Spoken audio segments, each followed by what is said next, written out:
আচ্ছা, আমরা কেন দাঁড়াই? এই প্রশ্ন অনেকের মাঝে থাকতে পারে। আমরা কেন দাঁড়াই?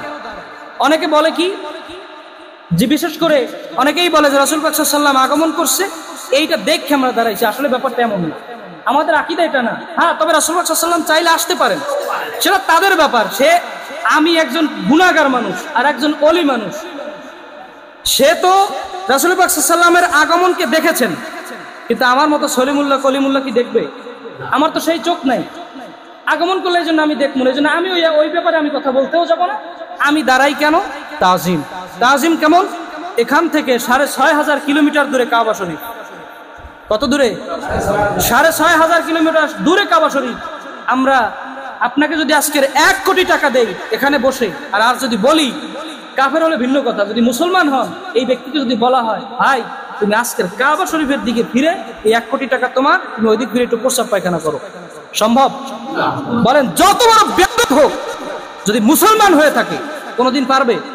একজন ব্যক্তির আমল কম হতে পারে, আমলে একটা ঘাটতি থাকতে পারে, কিন্তু যত বড়ই আমল কম হোক না কেন, এই ব্যক্তিও মুসলমান হলে কাফের সেটা ভিন্ন ব্যাপার।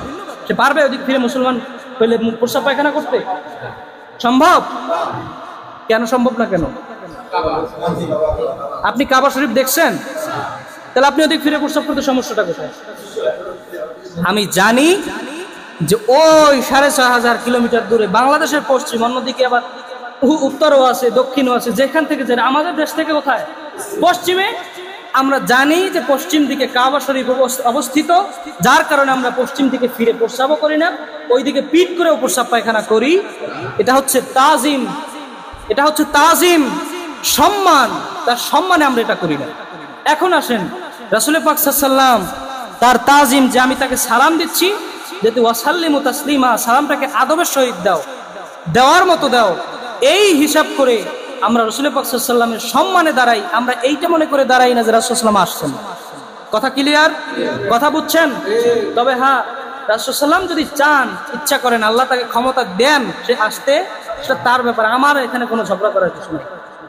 আপনার সুফি ফতেহ আলী ওয়াইসি রহমাতুল্লাহি আলাইহি দেওবন্দ থেকে, তৎকালীন সময় তাকে ১০ জন আলেম বড় বড় দেওবন্দ থেকে আসছেন, তার জীবনের মধ্যে ঘটনা দেখবেন। আসছেন সুফি ফতেহ আলী ওয়াইসি রাসূলুল্লাহ রাহমাতুল্লাহি আলাইহির কাছে, হুজুর আপনার সব আমল ভালো লাগে, একটা আমল আমাদের খুব খটকা লাগে, হুজুর আপনি যখন মিলাদ পড়েন, দরুদ পড়েন, সালাম দেন, আস্তে দাঁড়াই যান, ব্যাপারটা তো বুঝলাম না। তখন তিনি বলছেন, বাবা আপনারা ঝগড়া করবেন না দলিল নিবেন? বলছেন, হুজুর আমরা ঝগড়া করতে চাই না, আপনি দলিল দিয়ে দেন। বলছেন, কোন কিতাব থেকে নিবেন? আপনারা যে কিতাব বলবেন আমি সেই কিতাব থেকে দলিল দিব। বলছে, হুজুর তাহলে যদি সেটাই হয়, বুখারী শরীফ তো একটা গ্রহণযোগ্য কিতাব, হুজুর বুখারী শরীফ দেন। তখন বলছেন, আনেন বুখারী শরীফ।